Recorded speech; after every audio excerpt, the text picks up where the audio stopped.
Hammaga assalomu alaykum. Men shu kanalimni ruschada olib boraman deb o'ylagan edim. Pul haqida, shu moliyaviy savodxonlik haqida ba'zi bir o'zimni tajribalarim bilan bo'lishmoqchi edim. Lekin rus auditoriyasiga chiqqandan ko'ra, buni taqdim qilgandan ko'ra o'zimizkilarga foydasi kattaroq bo'ladi deb o'ylayman. Chunki men ham o'zbekman, boshimdan ko'p narsa o'tdi. Moliyaviy qiyinchiliklar, aldanib qolishlar, har xil narsalar boshimdan ko'p o'tdi. Pul bilan muomala qilishni boshlaganimga 20 yilcha bo'ldi. Shuning uchun ba'zi bir bilimlarni bo'lishib o'tmoqchiman. Birinchi bo'lib kredit masalasiga kelsak, hozir kredit rassrochkalarga O'zbekistonda juda ham ko'p, umuman butun dunyoda hamma orzularini birdan amalga oshirgisi kelib qolib,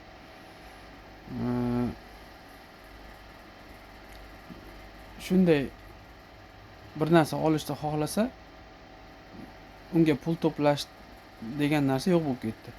Pul to'plab, sabr qilib 5 oy, 6 oy, 1 yil to'plab naqd pulga sotib olish degan narsa yo'q. Bugun kerakmi? Bugun olyapti. Puli bormi? Puliga olyaptimi desa, yo'q, puliga olmayapti. Qarzga olyapti. Uni keyin yillab, oylab qarzini uzyapti. Shu eng bitta noto'g'ri narsa. Bu nolgacha bo'lgan narsa bu. Masalan, bu bankrotlik formulasi, chista botqoq bu. Haqiqiy botqoq. Qarzdorlik botqog'i. Shu narsalar orqali nimaga o'rganib olyapti-da, tez boyiyapman deb o'ylayapti. Narsam ko'payyapti, tez boyiyapman deb o'ylayapti odamlar. Aslida qarzini ko'paytiryapti, xolos, muammosini ko'paytiryapti. Kelajakda o'zini o'zi qul qilyapti. Shu kredit rassrochkalar bilan bo'lib to'lashga narsa olish bilan. Meni yoshlarga maslahatim, orzularini darrov tezda amalga oshirishda harakatida bo'lmasin. Katta chiqim bo'ladigan orzular qo'ymaslik kerak-da inson oldiga. Masalan, orzularing nima seni desa, katta bo'lsa mashina olish, uy solish, yana bir qimmat telefonlar ishlatish, yana nimalardir qilish, bu chiqimga bog'liq bo'ladigan bo'lsa, bu hayotdagi maqsadni ro'yxati emas u. Kelajakdagi maqsad, insonning maqsadini ro'yxati bo'lmaydi u. U chiqimlar ro'yxati u. Uy ham chiqim, mashina ham chiqim. Hech qachon bundan buyog'iga mashina olgan odam mashinasini foydasiga sotolmaydi endi. O'zini narxiga ham sotolmaydi. Salondan chiqishi bilan narx tushadi. Xuddi shunaqa telefon ham. Uychi desa, uy ham shunaqa. Uyni masalan, uy soldingiz, bir kerak emas 7-8 xona qilib soldingiz. Ichida birorta hammomi yo'q, bir qulayligi yo'q, oshxonasi yo'q. O'chada osh qilasiz, ovqat qilasiz demoqchiman. Tashqarida. Lekin xonalar ko'p. Kim uchun desa, mehmon kelib qolsa, to'ylarda nima qilamiz degan narsa bilan, vahima bilan umringizda bir 5 marta yo 4 marta uyingiz to'ladi xolos. Rosa bo'lsa 10 marta to'ladi umringiz davomida. 50-60 yil yashasa inson, masalan, har yili to'y qilolmaydi-yu, har yili bir katta ehsonlar yoki bir marosimlar qilmaydi-yu, uy to'lib ketadigan. Ana shunga balo shu umri davomida bir 10 marta bir uy to'ladigan narsa uchun inson minglab, 10 minglab dollarni qo'shimcha xonalar qilishga sarflaydi. Bu narsalar masalan 20 ming dollar sarflab bir 6 xona, 8 xona uy soldingiz.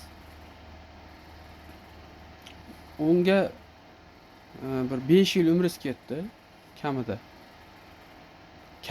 U hozirgi sharoitda juda qiyin bo'lyapti uy sotib olish. 5 yil umringiz ketdi.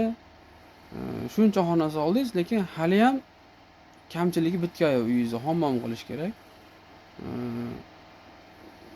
Bir yaxshi bitta oshxona qilish kerak. Yana qo'shimcha qurilish qilasiz. Shu bilan 10-15 yil umringiz eng pul topadigan, eng pul to'plab pulingizni ko'paytiradigan yoshda faqat miyingiz chiqim qilish bilan, qurilish qilish bilan band bo'lasiz. Bu boshimdan o'tgan o'zimni tajribamdan o'tgan. Shuning uchun gapiryapman. 10 yil uy qurdim men. Kichkinagina 3 xona uyni 10 yildan beri soldim. 10 yil vaqtim ketdi. Boshida birdan to'plagan pulimni birdan uyga ishlatib yubordim, 0 gacha tushib qoldim. Minusga kirib ketdim, ustalardan qarz olib qoldim. Keyin u minusdan chiqib olish juda qiyin bo'lar ekan.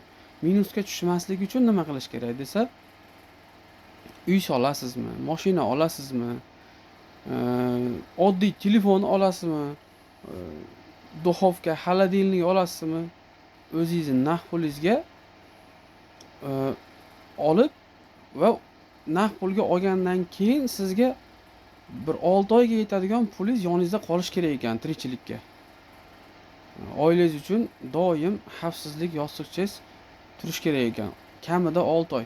Keyin buni ko'paytirib to'plab kamida 1 yilga yetadigan mana ishlamay yotsangiz ham 1 yilga yetadigan xavfsizlik yostiqchasini jamg'arib qo'yish kerak ekan. Buni tushunmagan ekanmiz. 2014-yili juda ham qattiq sinov keldi menga. Rossiyadan deport bo'ldim. $7,000 qarzim bo'lgan edi Rossiyada. $5,000 uy olgan edim. Qolgan 2,000 u yoqda muammoga kirib qolgan edim. Dokumentlarimni o'g'irlatib qo'yib, shu orqali kirgan muammolarimni hal qilib, yo'q-buyog'i $7,000 qarz bo'lganman. U $7,000 3,5 yil davomida uzdim. Uzib bo'lishim bilan deport bo'lib ketdim Rossiyadan. Endi zo'r pul topishga chiqqanimda, $1,300 topishga chiqqanimda oyiga o'zim alohida obyom olib, usta bo'lib chiqdim. Ruslarga shogird tushib ishlagan edim qurilishda. Shu muammodan chiqishim bilan deport bo'ldim. 9 oy yana ish topolmadim. Uncha-muncha jo'natgan pulimni uyimni oxirigacha yetkazdim. Uy ham kerak edi. Boshimizdan chakka o'tardi. Yangi uyni bitirmasak bo'lmaydi. Eski uyni remont qilsak, yangi uyni puliga yangi uyda yarim puli ketib qolar edi. Chunki uy o'ta xarob edi. Tomi o'ta katta, uni almashtirish, uni yangilash bo'lmardi-da. Unga uylanib ham bo'lmardi. 2 xonagina xolos u. Shun bilan umrim o'tib ketib, o'sha 0 bo'lib minusga kirgunimcha pulni qurilishga ishlataverib, uyimiz bitishi 10 yilga cho'zilib ketdi. Mana hali ham to'liq bitgan yo'q, oshxonasi yo'q. Hammomi oxirigacha ishga tushgan yo'q. Yana bir $300-400 yo'q-buyog'i $1,000 bilan uyim, ana shu solgan 3 xona uyim 60 kvadrat atrofida. Shu uyim kamchiliksiz bo'ladi. Uje mana remont talabam bo'ldi. Yana remontiga ham pul ketadi. Yo'q-buyog'i hozir $3,000 yana pul sarflash kerak bo'lyapti uyga. Sahnalarni to'g'rilash kerak. Nimaga unaqa bo'ldi? Nimaga cho'zilib ketdi? Buni sababi topgan pulimni to'liq uyga sarflab yuborganman-da. Ozgina aylantirib, pulni ko'paytirish, shunaqa narsalarga e'tibor bermagan ekanmiz. Ozgina xavfsizlik yostiqchasi qolish kerak. Insonda boshida har xil narsa bor. Ish bo'ladi, bo'lmay qoladi. Ba'zi paytda ishsiz 9 oylab yurib qoldim mana. Ish topgunimcha chet elga chiqdim majbur Qozog'istonga. U yoqdan ham 2 marta o'xshamasdan qaytib keldim. Oxiri u o'xshamagan 2 martasida 3 oy vaqtim ketdi. 3 oy bekarga ishlagandek bo'ldim-da.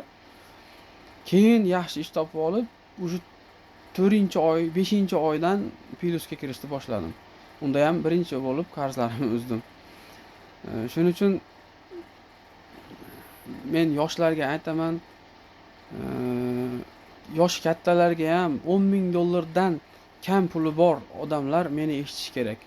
Meni tajribalarimni, gaplarimni o'ylab ko'rish kerak. Hozir nimasiz, rejasiz gapiryapman hozircha. Endi bundan keyin agar internetga video qo'yadigan bo'lsam, video joylaydigan bo'lsam, plan qilib bir ro'yxat bilan tuzib olib turib, bir chekkadan gapiraman. Chiroyli qilib. Hozir endi bu videoyim meniki professional emas, havaskor, lekin gapirayotgan gaplarim ko'pchilikka foyda beradi.